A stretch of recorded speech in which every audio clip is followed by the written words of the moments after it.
Vamos a iniciar nuestra reunión, nuestro club de lectura, como acostumbramos con una oración primaria.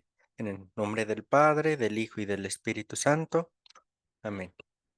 Oh alto y glorioso Dios, ilumina las tinieblas de mi corazón.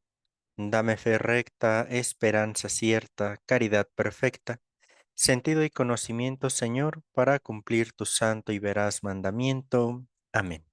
María, trono de sabiduría, ruega por nosotros. En el nombre del Padre, del Hijo y del Espíritu Santo. Amén. Les voy a compartir pantalla para que podamos seguir con, con la lectura de este capítulo del libro. Recordemos, estamos viendo la espiritualidad como una vida según el espíritu, ¿no? Esta es la idea central que tenemos, que espiritualidad no hay que de alguna manera reducirla solamente a algunas devociones o estar delante del Santísimo, que evidentemente esto es fundamental, ¿verdad? Con ello no estoy diciendo que no sea necesario o que no sea suficiente, ¿sale? Solo estoy diciendo que eso tendría que ser como nuestra base para hablar de una espiritualidad en sentido profundo, porque esta espiritualidad no solamente abarcaría el estar rezando el rosario, haciendo la coronilla, sin más y solamente estar delante del Santísimo, ¿verdad? Sino que tendría que eso que se vive ahí, tener que llevarlo a la práctica o tener que llevarlo a la vida diaria, ¿no? Y esa es como la gran óptica de este capítulo del libro, que es la espiritualidad, una vida según el espíritu, ¿no? Entendiendo vida como la totalidad, ¿no? O como la completud, y no solamente una dimensión de la existencia, no, sino tendríamos que hablar más bien de toda la vida con todas las características que comparte o sí, que compone nuestra existencia, ¿no? Nuestra vida. Entonces, esa es, recordemos, nuestra temática general. Vamos a este número 2, el espíritu de vida. Entonces, ¿quién nos puede hacer favor de leer este número 2, por favor? Si gusta yo, maestro. Adelante, El por espíritu, favor. el espíritu de vida. El espíritu es vida. Nada expresa mejor la vida que viene del espíritu que la dramática descripción que hace el profeta Ezequiel de la reanimación de los huesos secos. Yo mismo les infundiré un espíritu y vivirán. Les daré nervios, haré crecer la carne y la recubriré de piel. Y les infundiré un espíritu para que vivan. Jesús, ungido por el Espíritu Santo, anduvo haciendo el bien. Fue el Espíritu quien resucitó a Jesús de entre los muertos. Afirmar que el Espíritu está continuamente creando y dando apoyo a la vida, y que se pone al lado y dentro de los que tienen menos vida. Gran parte de la humanidad, especialmente en África, Asia y América Latina, vive en un mundo extraño y hostil a la vida. Desde hace siglos están dominados por otras naciones y los bienes de sus tierras les son robados para garantizar la opulencia de las antiguas potencias coloniales que siguen neocolonizándolos en nuestros días. Hicieron una división mundial del trabajo. Los países periféricos, económicamente pobres pero ecológicamente ricos, están condenados a exportar con, con commodities, productos naturales, granos, minerales, hasta ahí, No, adelante, adelante, por agua, favor. por lo general sin valor añadido por las innovaciones tecnológicas. Y los países ricos les exportan productos tecnológicos a precios altos, sin transferirles la tecnología que les daría ventajas y autonomía. Se trata de un proceso de neocolonización. La consecuencia es que todos estos explotados deben hacer un gran esfuerzo para sobrevivir con un mínimo de recursos.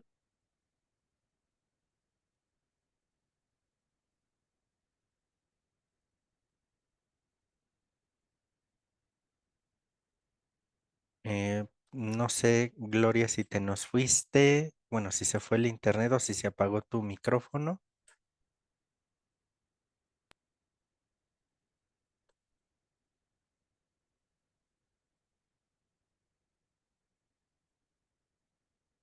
Bien, creo que no sé qué habrá pasado con... Una disculpa me sacó el... Adelante. Sí, me continúo. Dice, esta pobreza no es inocente. Esta producción por un conjunto de relaciones sociales y económicas profundamente desiguales que al crear riqueza para los que ya son ricos, generan gran pobreza e injusticia para las grandes mayorías empobrecidas.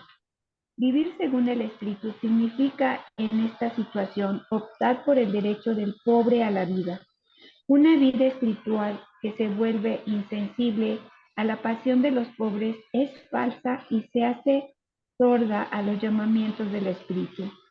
Por más que los felices recen, canten, bailen y celebren sin prestar atención al Espíritu como Pater Paupernos, Padre de los pobres, su oración solo produce autosatisfacción, pero no llega a Dios.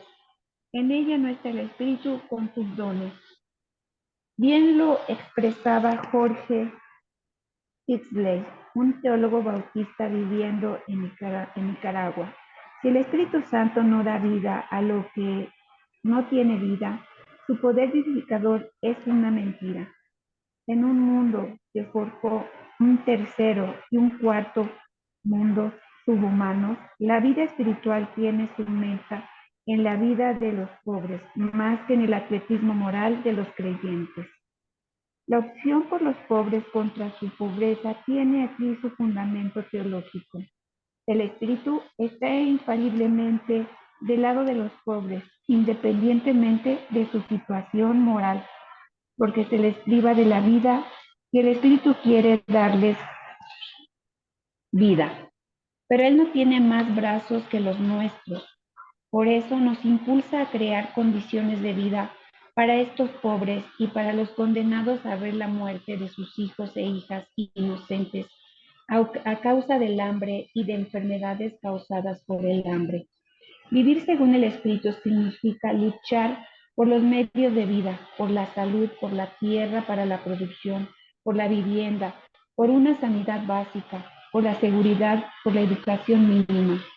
No se puede tener verdadero amor a la vida sin ser fiel a las inspiraciones del Espíritu, sin defender estas causas y saber sufrir por ellas. En el espíritu de la en el espíritu de las bienaventuranzas, esta urgencia no puede ser simplemente relegada al Estado y a sus políticas sociales. Es un reto para todos los seres humanos y mucho más para los que creen en el espíritu de vida.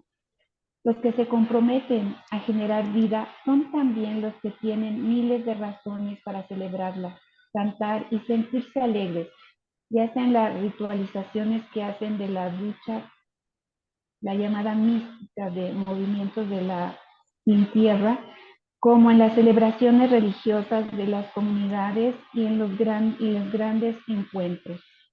En este contexto, hay que hacer referencia a algo de lo que ya hemos hablado antes, la oposición que existe entre el espíritu y la carne, o entre el espíritu y el mundo. Esto tiene que ver con la vida en el espíritu y la espiritualidad concreta e históricamente enraizada. En la comprensión bíblica, carne no es símbolo de cuerpo, porque el cuerpo no se opone al espíritu. Antes bien, es el lugar de su acción, es su templo. Carne bíblicamente es la situación humana decadente, es el proyecto humano dirigido únicamente hacia los intereses egoístas de acumulación y disfrute. Es la falta de solidaridad y la compasión por la suerte de los que sufren en este mundo. Es la injusticia generalizada. En una palabra, carne es la vida humana, humillada y destruida por explotaciones, humillaciones, esclavitudes. Las miles de mujeres hermosas engañadas con promesas de trabajo, pero convertidas en prostitutas. La compra y venta de niños, el mercado de órganos humanos, el trabajo infantil similar al trabajo esclavo. La carne produce conflictos, violencias y muerte. Bien dice San Pablo, el deseo de la carne es muerte, mientras que el deseo del espíritu es vida y paz. La carne también representa el pecado. Pecado es organizar el proyecto de vida en torno a los poderes de la carne, que se expresan por el dinero, por el prestigio, por la vanidad, por el deseo enfrenado de aparecer, por la superioridad basada en el estatus de belleza y de superioridad profesional. La raíz del pecado está en esta confianza en sí mismo, como si alguien pudiera escapar de las tribulaciones, de la existencia humana y de la muerte. Si ustedes viven conforme a la carne, morirán, pero según el Espíritu, vivirán. Vivir según el Espíritu es no caer en estas ilusiones y mentiras propagadas por el marketing comercial. Implica el conocimiento de estos males y el valor de denunciarlos. Que el compromiso sea personal, sea apoyado a organizaciones y grupos que luchan por los derechos de las víctimas. Quien vive según el Espíritu deja de ser esclavo de sí mismo y de sus intereses individuales. Se abre a los demás, se muestra solidario, sobre todo con los más necesitados. La libertad no es solo para mí, sino para todo el mundo, empezando por los más oprimidos. Este descentramiento de uno mismo y de volverse a los demás es propio de la espiritualidad guiada por el Espíritu Santo. Vemos pues que carne y espíritu se oponen frontalmente. Ambos proyectos se excluyen. Lo mismo se debe pensar cuando en las Sagradas Escrituras espíritu se opone a mundo. Mundo aquí especialmente es en el Evangelio de San Juan, no significa la creación sobre la cual el Génesis dice, y vio Dios todo lo que había hecho y pensó que era muy bueno. Mundo bíblicamente es, por el contrario, la organización histórica y social que no se rige por la lógica de la vida según el espíritu, sino por la dinámica de la carne, de la acumulación a costa de la explotación de los demás, de la devastación de los bienes y servicios de la naturaleza, de la destrucción de la biodiversidad, de las desigualdades sociales, de la opresión de los poderosos sobre los más vulnerables, de las armas y de las guerras, cada vez más letales, matando inocentes, especialmente hoy en día, con el uso de aviones no tripulados, drones, que además de asesinar a líderes, matan a cientos de personas inocentes, llegando a incinerarlas.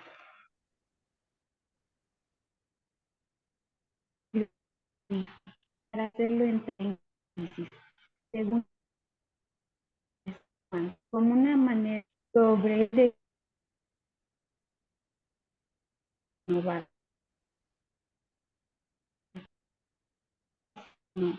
El espíritu fue abogado en la injusticia y en los ataques contra la vida, la humana y la de la naturaleza.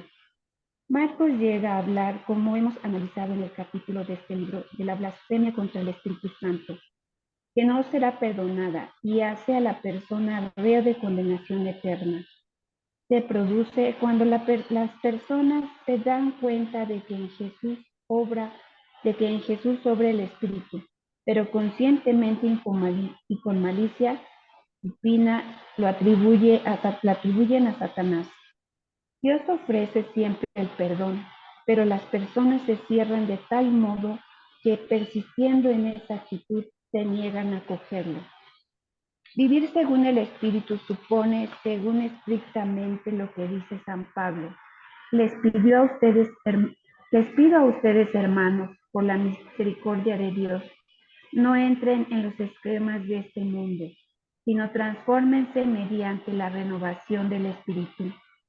El ser espiritual es el que busca su transformación y la transformación de las estructuras, Tashkemata, los esquemas, mediante otro paradigma, para convivir más humanamente, vivir respetando los límites del planeta, producir y satisfacer las necesidades humanas sin tener que devastar la naturaleza. Esta búsqueda no solo tiene relevancia política, es un imperativo para aquellos que están dispuestos a vivir según el espíritu de vida. En consecuencia, el ser espiritual entra en conflicto con los esquemas de este mundo, es decir, con sus valores, principios, ideales y proyectos, pues en su mayoría están orientados por el esquema de la carne. Se perpetúa el status quo inhumano, la sociedad malvada y hostil a la vida. Sabiamente dice la epístola atribuida a Santiago, el hermano del Señor, según algunos, según otros su primo. ¿No sabemos que la amistad con el mundo es enemiga de Dios? Quien quiere ser amigo del mundo se vuelve enemigo de Dios.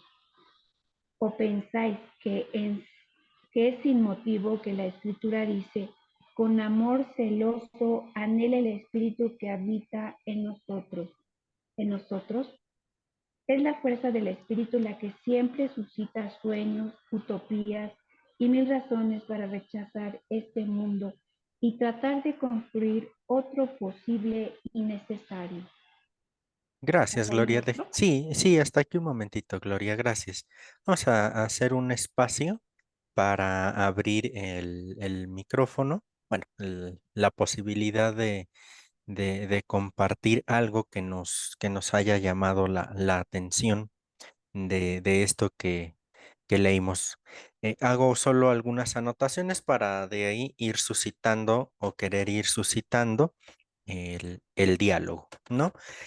Va a ser muy interesante. Ya yo les había comentado la semana pasada que al teólogo que estamos leyendo es Leonardo Boff, ¿no?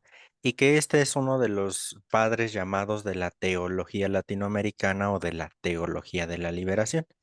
Y este tipo de teología es muy interesante en primera instancia porque parece ser que es la primer teología elaborada después del Concilio Vaticano II con raíces del Concilio Vaticano II.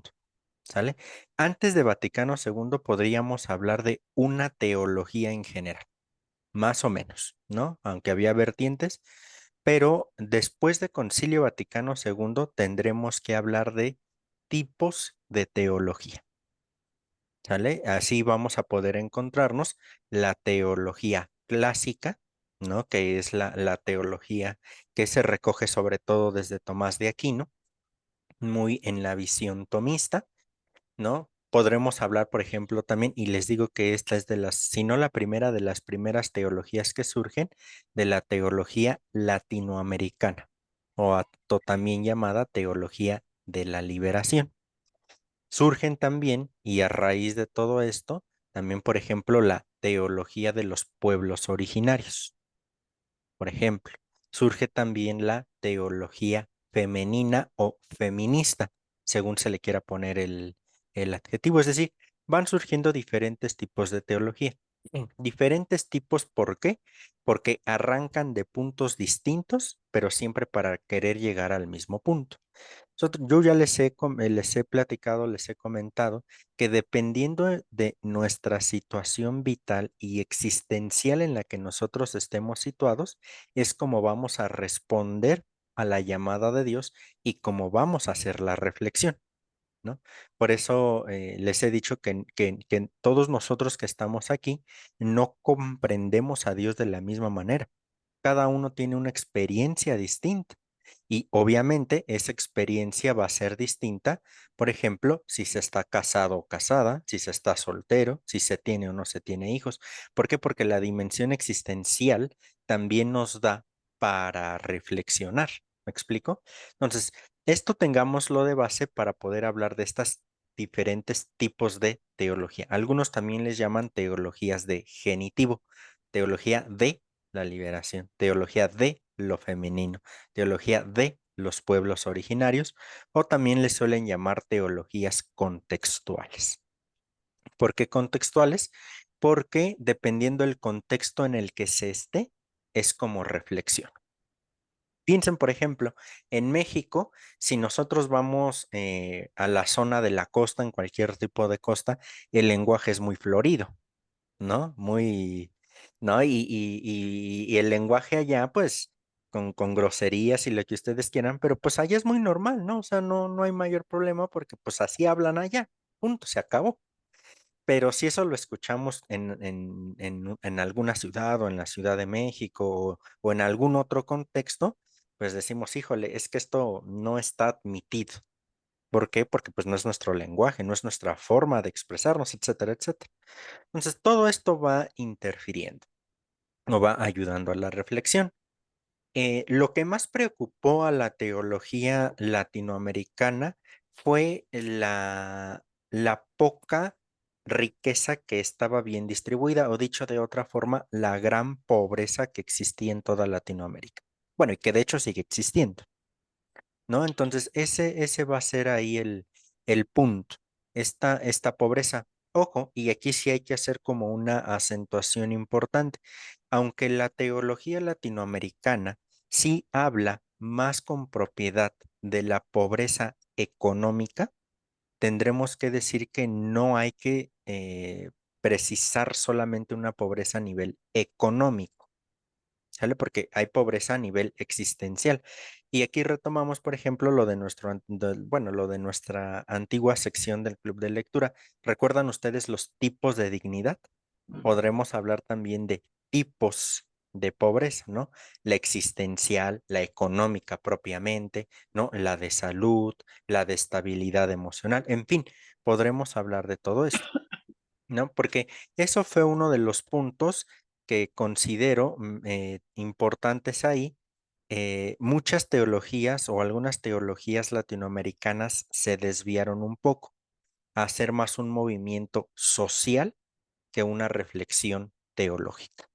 ¿Sale? Cuando se vio solamente el aspecto de la pobreza como quererlo solucionar sin más, y más bien se convirtieron como en una especie de movimiento social más que de movimiento cristiano, ¿sale?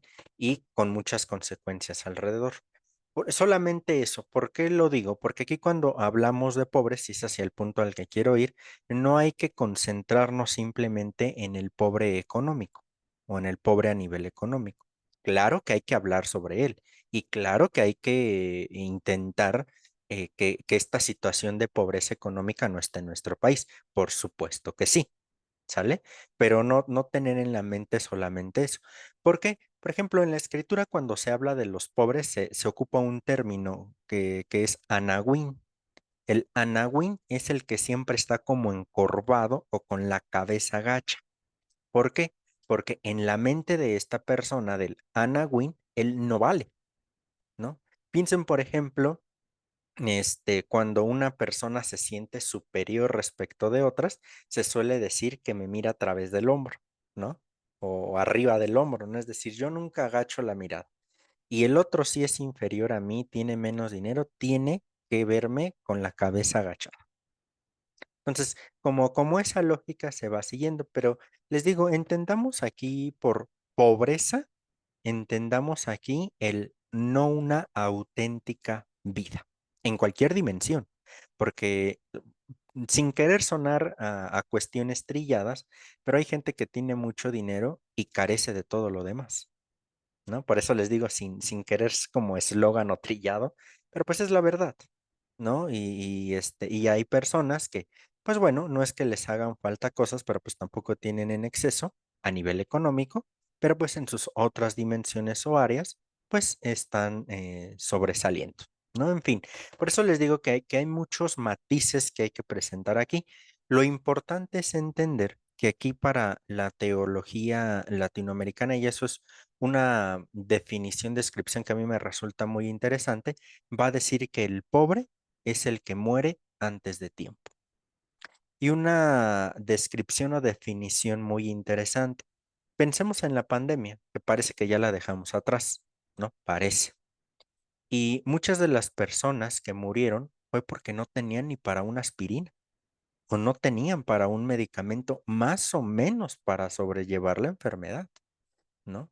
Y otras personas, quizá que les dio la enfermedad, no la pasaron tan mal, otras tenían todo lo necesario a nivel económico y con eso salieron adelante, ¿no? Entonces, por eso, la pobreza o el pobre, ¿quién es? Aquel que muere antes de tiempo porque no tiene justamente lo mínimo necesario para vivir.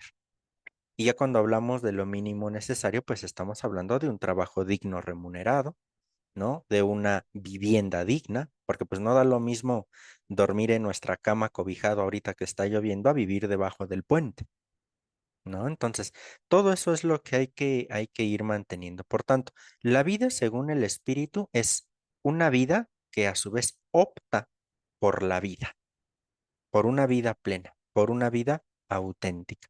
Y aquí, pongo otros dos puntitos y ya abro el micrófono, porque en la misma lectura ustedes se fijaron que hablaba un tema sobre la oración. Palabras más, palabras menos. La lectura nos decía que hay que tener cuidado de que la oración no sea como una especie de limpia conciencias. Yo ya pedí por los pobres, acabó mi trabajo. Yo ya pedí por aquel que estoy viendo que no come, pues ya que Dios le ayude. O sea, sí, sí, pero pues ¿cómo le pido a Dios si no le ayudo a Dios? ¿No? Entonces, esa incongruencia y no podernos quedar, no, o no debernos quedar con esta idea de yo ya pedí, yo ya cumplí, yo ya limpié mi conciencia. O sea, por eso les digo, no basta con solo rezar el rosario, con solo ir al Santísimo, que es fundamental, por supuesto que sí, no lo niego, ¿no? Es más, lo afirmo y hay que procurarlo pero esto tiene que llevar a un paso más. Entonces ahí hay un punto, ¿no? Y nada más esta confrontación que la misma lectura hace entre el espíritu de Dios o el espíritu de vida y el mundo y la carne, ¿no? Y la misma lectura lo iba presentando. Cuando hablamos de mundo y de carne, no nos estamos refiriendo a algo literal. ¿Verdad? Cuando hablamos del mundo, y la misma lectura lo acentúa, no es el mundo que Dios creó, sino es una forma de expresar lo que no es Dios en general, así como cuando hablamos de la carne. La carne no es esta, ¿verdad? Esta que podemos tocar no se está refiriendo a esto, sino la carne en contraposición al espíritu, pero no esta carne. Porque si nosotros vamos a los términos hebreos que están contenidos en lo que nosotros llamamos Antiguo Testamento, hay un término muy importante que es el de basar. Y basar designa al cuerpo o la corporeidad del hombre. Y según los mismos relatos del Antiguo Testamento, en esta fe hebrea israelita no hay división entre alma o entre el nefesh, que es el término del Antiguo Testamento, entre el nefesh, alma, y el basar, cuerpo, no hay división. Al contrario, todo el hombre es nefesh, todo el hombre es alma y todo el hombre es cuerpo. Además, si nosotros no tuviéramos un cuerpo, ¿con qué me estaría relacionando con ustedes? No, entonces, por eso, nada más no entender que esta idea de carne se refiere a mi cuerpo, carne y sangre, porque si tal fuera el caso, entonces el verbo, fíjense, no se hubiera que encarnado. Y en cualquier momento, si la carne hubiese sido mala en algún momento, cuando el verbo se encarna, al asumir la carne, la purificó, la redimió, ¿no? Entonces, por eso no entendamos esta idea de la carne inmediatamente con esta carne y hueso, ¿no? Con mi cuerpo, sino en un sentido también que no tiene que ver con el espíritu. Termino con esto. Mundo y carne, pues, reflejan los esquemas de este mundo de opresión y de injusticia. Estemos en el ámbito en el que estemos, hasta dentro de la misma iglesia, ¿no? Porque también hay momentos difíciles, ha habido momentos y ha habido experiencias no buenas respecto a esto. En fin, aquí mi comentario. No sé si a partir de aquí alguien quiera comentar algo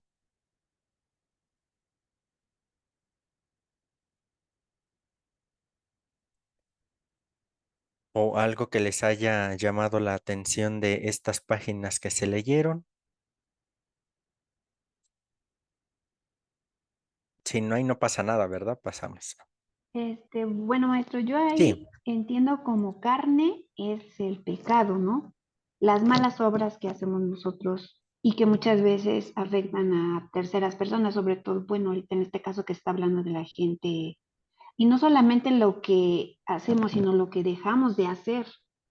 En este caso, como dice usted, no nada más es la oración, sino también va juntamente con las obras, lo que dejamos de hacer por estas personas. Esta hay una canción que dice, con nosotros está y no lo conocemos. Dice que si vas deprisa por llegar pronto a la misa y ves a una gente necesitada y tú te sigues de corrido porque tú quieres llegar a tu oración o a tu misa y es esa indiferencia ante los que sufren, ante los que, y que luego tenemos tan cercanos en nuestras propias comunidades o en nuestra propia familia. Es lo que yo entiendo ahí como carne. sí, exactamente. Aquí sobre todo con San Pablo, sí, esta idea del espíritu Dios y la carne, lo malo, lo negativo, ¿no? Efectivamente, la carne sería el pecado. Pero vuelvo a insistir, nada más no emparejar la ecuación carne literalmente esto, ¿no? Sino en el sentido del pecado. Exactamente así como lo comenta ahora Gloria. Bien, Roberto, adelante, por favor. Sí, bueno, yo en cuanto a la observación que hace Leonardo Boff acerca de la teología de la liberación, pues a mí personalmente me parece una teología solidaria, valiente, comprometida, a reserva de lo que nos comentó sobre el concepto de pobreza. Este, bien, eh, la situación de la, de la forma de ver la situación de la carne y las situaciones mundanas, a, a mí me suena al aspecto negativo del comportamiento humano en referente al egoísmo, a las pasiones, que en un momento determinado nos llevan a comportarnos de una manera injusta en nuestro entorno. Incluso menciona aquí algo acerca de la situación de pecado. Y esto, bueno, yo tomé la, la clase anterior de espiritualidad y pecado me pareció que era una definición muy apropiada el hecho de tipificarlo como una ruptura. Entonces aquí yo lo entiendo como una ruptura con nuestro entorno, con nosotros mismos, con Dios. Es todo, es lo que quería comentar. Gracias, Roberto. Sí, efectivamente, la teología latinoamericana es una teología en ese sentido solidaria, como tú bien lo mencionas, ¿no? Y efectivamente, tendremos que hablar aquí de que en el fondo, hablar de mundo y de carne es hablar de pecado. Nuevamente en este sentido, de hacer una ruptura, y tú muy bien lo señalaste, Roberto, con nuestro entorno, porque nuestro entorno querría, o entiendo, querría significar todo lo que tenemos justamente a nuestro alrededor.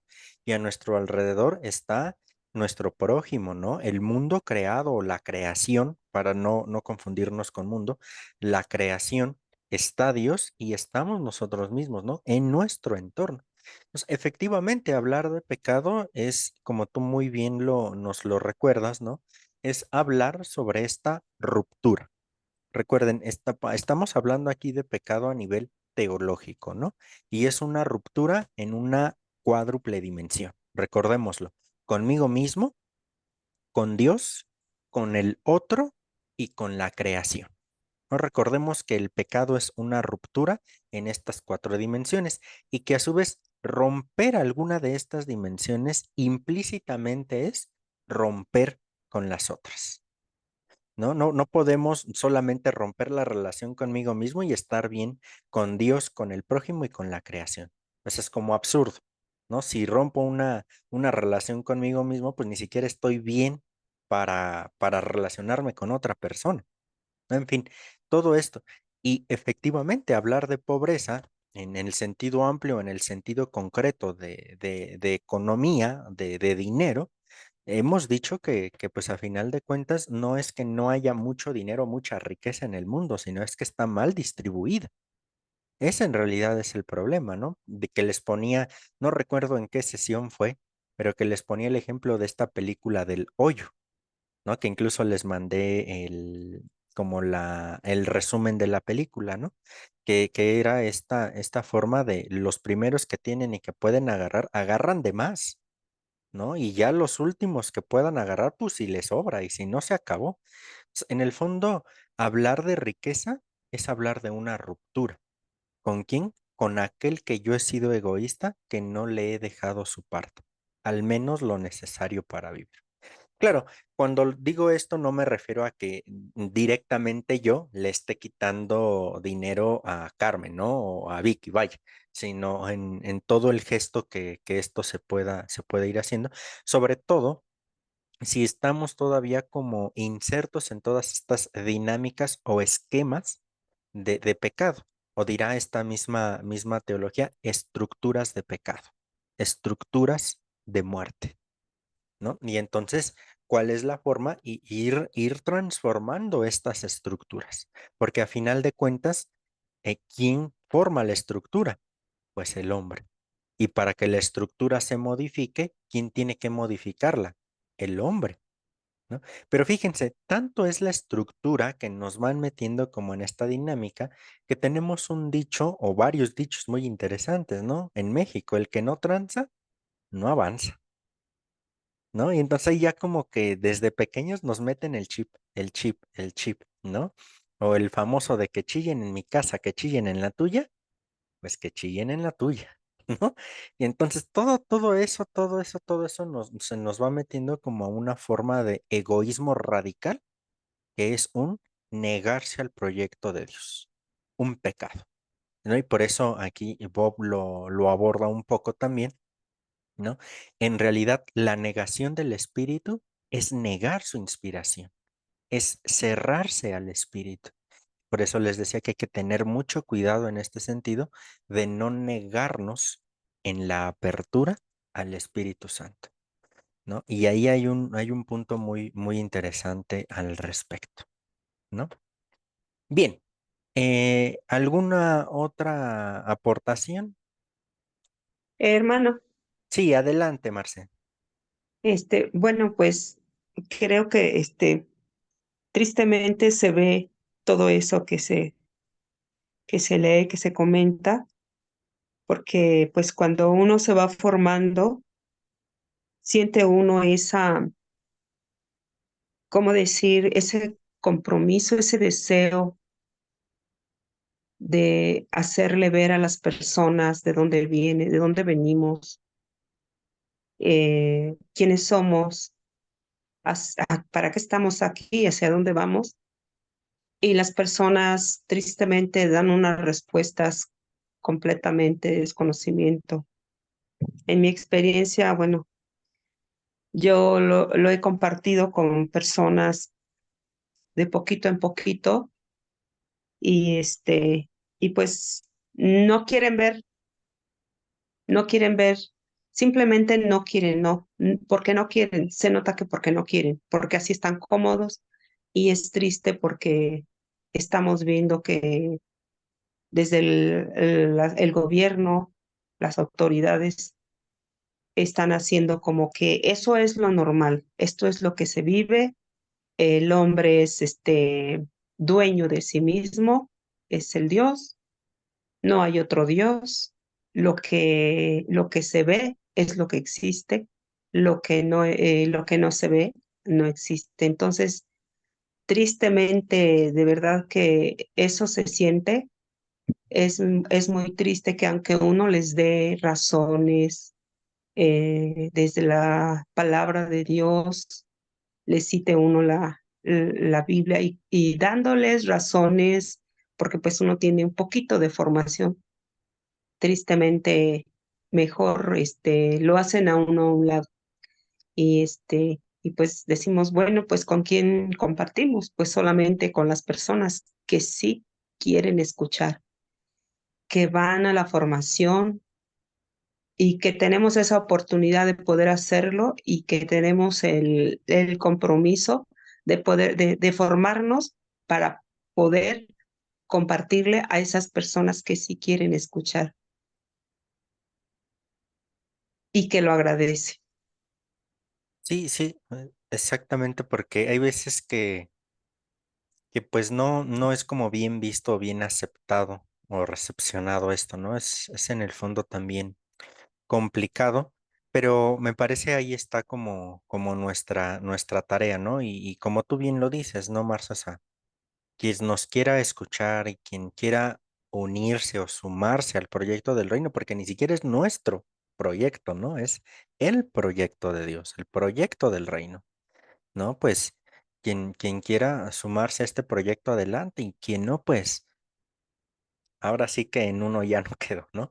Pero sí, efectivamente ahí está como la misión, ¿no? Y no desfallecer en estos intentos por llevar adelante el reino de Dios. Bien, gracias. Si les parece, continuamos, damos Yo otro. nada más Sí, así adelante. tantito. Este, yo creo que no nada más con lo que dice Marce, de que el gobierno, porque también las autoridades eclesiásticas tienen mucho que aportar y sin embargo no lo hacen. ¿En qué homilía, en qué homilía alguna vez se había dicho lo de la carne? Nunca, nunca, nunca. Yo aprendí esto de la carne porque estoy metiéndome a los cursos, pero y no, yo no digo de la rectoría que yo voy a misa, sino he ido en muchos lugares a oír misa porque me gusta, y sin embargo, en ninguna que la cuaresma, que no comer carne los viernes, que no sé qué, pero ¿qué sacerdote de los que yo he escuchado alguna vez ha dicho de qué se trata la carne? ¿De qué se trata el mundo? Nada más.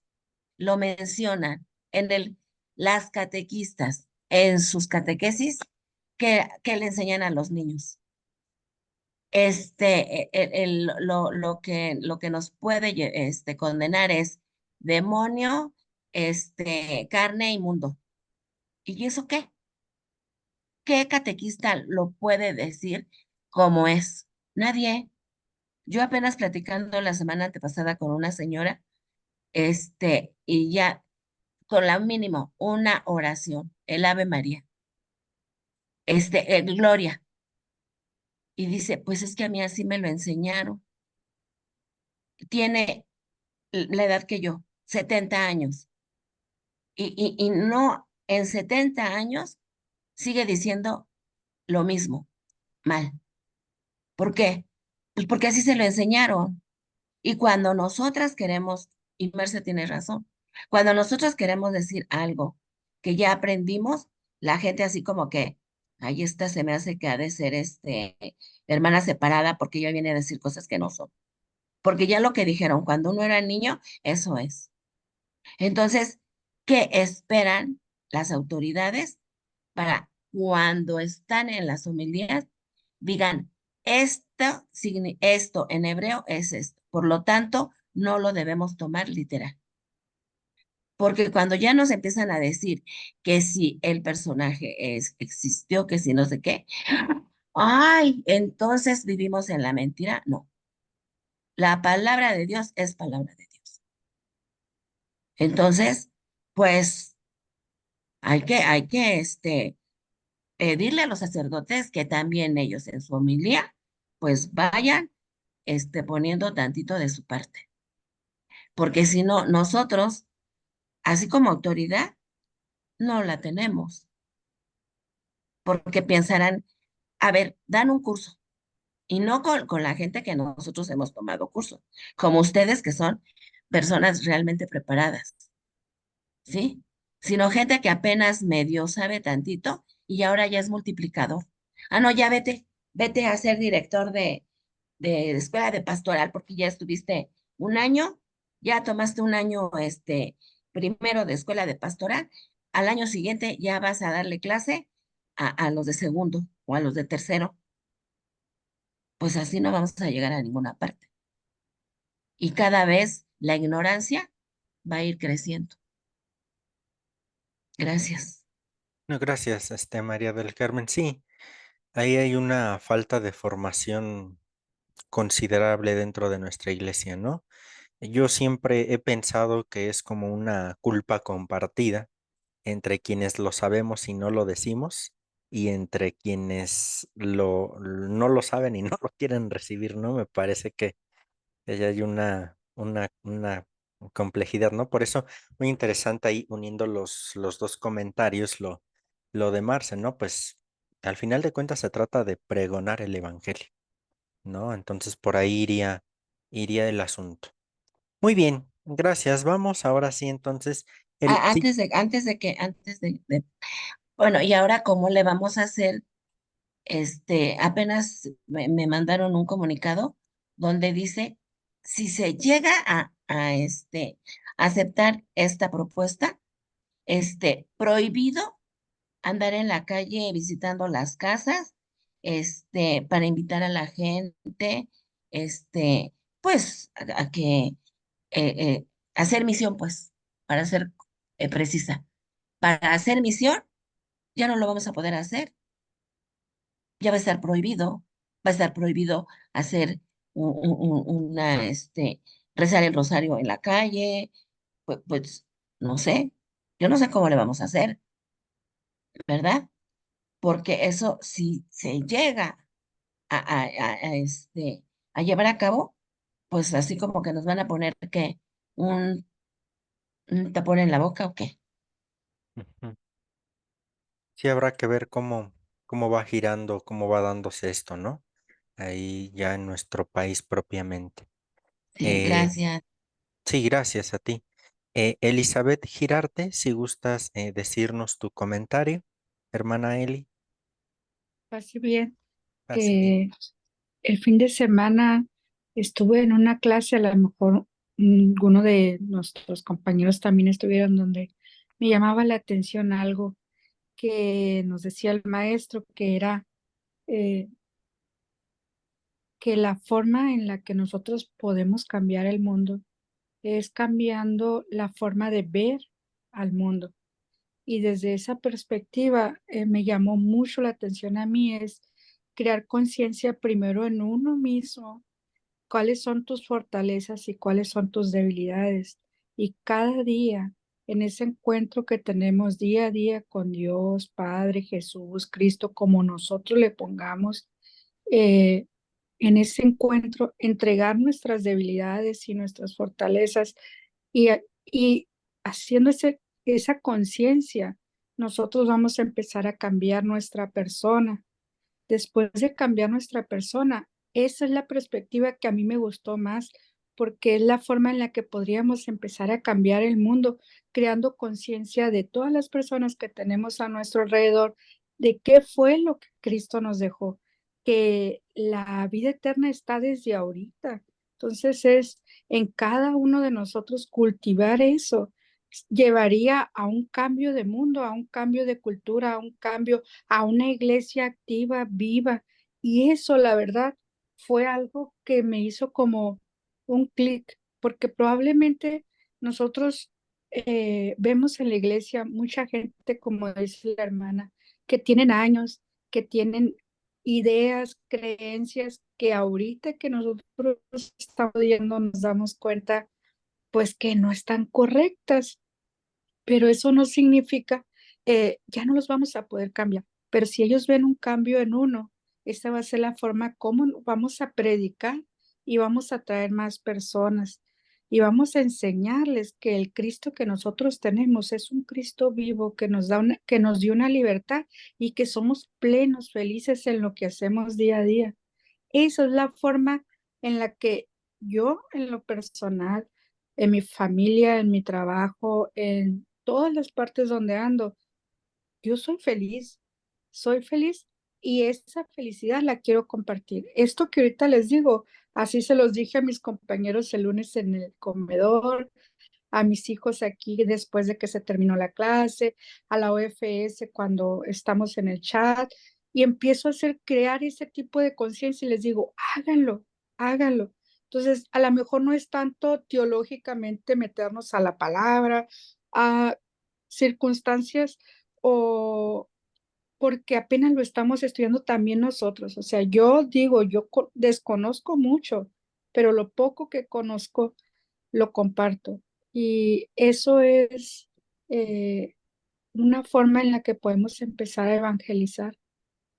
Es a lo mejor sin tener una pastoral, sin estar en un movimiento, en nada, simplemente en nuestro entorno. Y al hacer eso, vamos a empezar a cambiar. Es todo, paz y bien. Así bien, gracias, Eli. Sí, no, en esta cuestión, qué bueno que lo apuntas en ese sentido, porque esta idea de cambiar estructuras que yo mencionaba hace un momento, de pronto se puede decir todo y nada a la vez, ¿no? O decir y no hacer. Justamente no caigamos como también como en esa especie de trampa, ¿no? En el hecho de saberlo y también no hacerlo. Como en otros momentos también les he dicho, ¿no? No se trata de ir a cambiar el mundo de hoy para mañana, porque pues eso está carambas, ¿no? Pero muy, muy interesante la propuesta que nos comparte ahora Eli, ¿no? Ir transformando nuestro entorno, porque pues a final de cuentas es lo que tenemos. ¿Cómo nos gustaría ver ese entorno? Y pues yo creo que a todos nos gustaría un entorno saludable, ¿verdad? Y en ese sentido, pues ahí se puede ir modificando la situación. Sí, me parece interesante el comentario y pues la propuesta que nos presenta Eli. Muchas gracias. ¿Puedo compartir algo, hermano? Sí, adelante, Vicky. Yo creo que todas las propuestas que han hecho mis hermanos son muy buenas y acertadas, pero yo considero que podremos saber mucho de la palabra de Dios, pero el ejemplo primero lo ponemos en casa eh, y posteriormente llevándolo a todos. El rezar, el conocer y el saber, pues muchas veces no ayuda, sino la verdadera ayuda es cuando decía la palabra de Dios, ¿no? Escuchaba yo en una cita bíblica, si quieres ayudar a alguien, te traes el manto, quítatelo y dáselo. Y yo lo entiendo así. ¿Quieres ayudar a alguien? La palabra de Dios es buena, que la conozcan, pero hay gente que se burla de la palabra y no la entiende. Pero cuando tú das verdaderamente la ayuda a la persona que la necesita, pues ahí estamos actuando como Jesús, porque hablaba de Jesús que él ayudaba, que él levantaba al que estaba tirado, él curaba, él sanaba y entonces pues manos a la obra, ¿no? Yo creo que esa es la verdadera ayuda y a mí me encanta rezar el rosario, rezar la coronilla, pero cuando alguien me pide ayuda, pues brindo la ayuda en la totalidad. No me puedo quedar con las manos cruzadas y pues ya le dije que Dios me ama y la gente dice, pues, ¿y? O sea, me ama ahí, pero pues eso a mí no me ayuda, porque es la verdad, la gente así piensa, la que no conoce a Dios, dice, ¿y? Que me ame qué, ¿no? Pero yo necesito esto, lo otro, porque hay gente que sí piensa así, que no lo entiende así. Y entonces es cuando nosotros pues somos esos Cristos, ¿no? Que damos la ayuda, que en el momento necesario ahí estamos. Veía yo un video en el celular donde una persona era maltratada por el esposo y todos en vez de ayudarle y decirle en qué te podemos ayudar, todos la criticaban, la juzgaban, hasta que una persona dijo, Fue, la buscó y le dijo, yo te puedo ayudar. Mira, vamos a hacer esto, esto, otro. Vas a pedir ayuda. Vamos a llevarte aquí y allá para que puedas de alguna manera ejercer tus derechos como mujer. Entonces, ahí yo considero que esa es la ayuda. La ayuda está en poner manos a la obra y hacer las cosas como Jesús las hubiera hecho. Y en este caso, aquí nos habla mucho del espíritu, ¿no? Y el espíritu pues se pone en práctica, pues cuando verdaderamente lo escucho y entonces ejerzo lo que tengo yo que hacer, ¿no? Yo así es como lo veo. Gracias. Gracias, Vicky. Sí, exactamente, ¿no? Esa es la idea central en la lectura y que queremos nosotros asumir, ¿no? La idea de, porque fíjense, si nos vamos igual al Evangelio, es el Espíritu quien lleva a Jesús al desierto. Y al desierto no va a hacer nada Jesús. Bueno, me refiero como a predicar o a esto, ¿no? O sea, no va a hacer nada de esto. Va a tener un encuentro consigo mismo, Jesús. ¿No? Recordé, bueno, no sé si ya se los había comentado a todos, bueno, en fin, lo vuelvo a comentar. Hay un biblista llamado Zenén Vidal que me resulta muy interesante porque él habla de tres proyectos de Jesús y a su vez de tres fracasos. El primer proyecto es el del Bautista. Jesús, ya los biblistas nos lo han dicho, con toda probabilidad era discípulo del Bautista, es decir, de San Juan Bautista. Entonces, está su primera etapa. Pero ¿qué pasa? Al Bautista pues le cortan la cabeza, lo matan. Y Jesús se queda como de, ¿y pues ahora qué hago?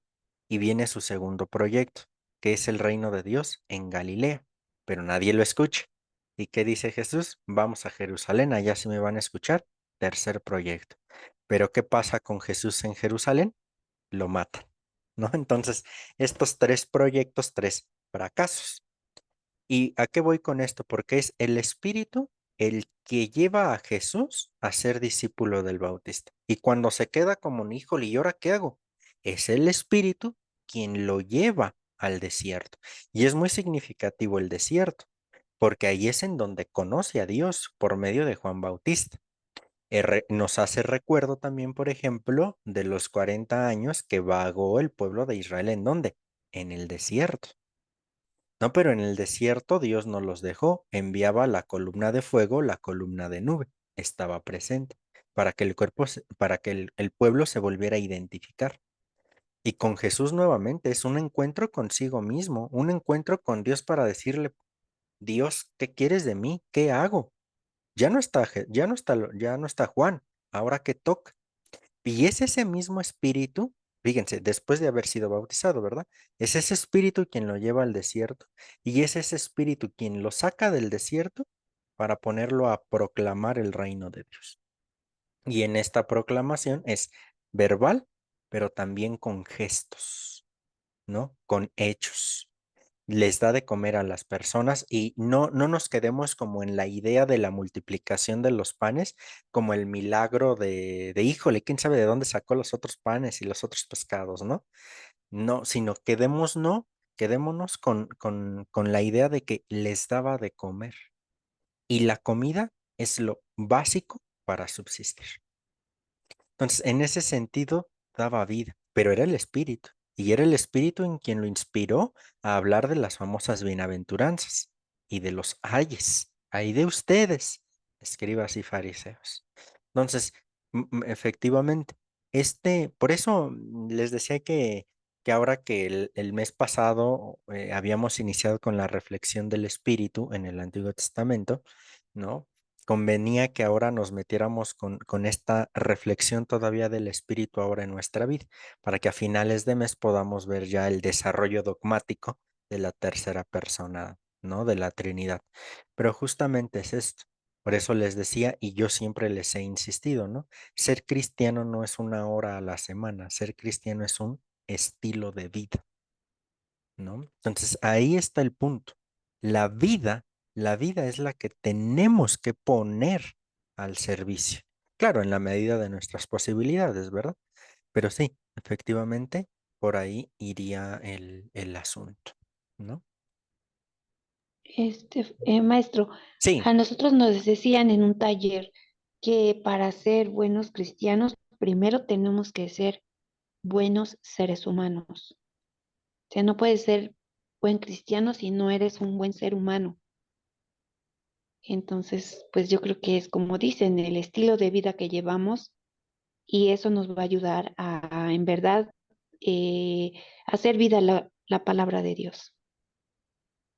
Sí, sí, Porque exactamente. como dice, un árbol malo no puede dar buenos frutos o un árbol bueno no puede dar malos frutos, ¿verdad? Bueno, ahí yo entiendo así. Sí, sí, exactamente, ¿no? Esta idea de, es que por eso, y a mí me gusta mucho otra expresión de Bob, así de humano solamente puede ser Dios, ¿no? Nuevamente, en el sentido de que lo plenamente humano es lo divino, y lo divino se expresa en lo plenamente humano. Y ahí está Jesús, verdadero Dios, verdadero hombre, ¿no? Entonces, en Jesús mismo se expresa la totalidad de lo divino y la totalidad de lo humano. Entonces, pues, es la tarea que tenemos, ¿no? Nosotros solamente tenemos la naturaleza humana. Hay que caminar en pos de la divinidad, ¿verdad? Y pues bueno, es la tarea que vamos teniendo. Bien, pues yo creo que dejamos entonces mejor hasta aquí nuestro club de lectura. La próxima semana yo creo que leeremos el tercero. El tercero es breve, no leeremos el tercer y cuarto apartado para ir avanzando. Me parece que, como les he dicho, más que solamente leer y leer, la idea justo es esto, ¿no? Tener este intercambio y este diálogo y compartir. Pues me parece que el objetivo se va cumpliendo. Entonces, nos vemos primero Dios dentro de 8 días para continuar con nuestro club.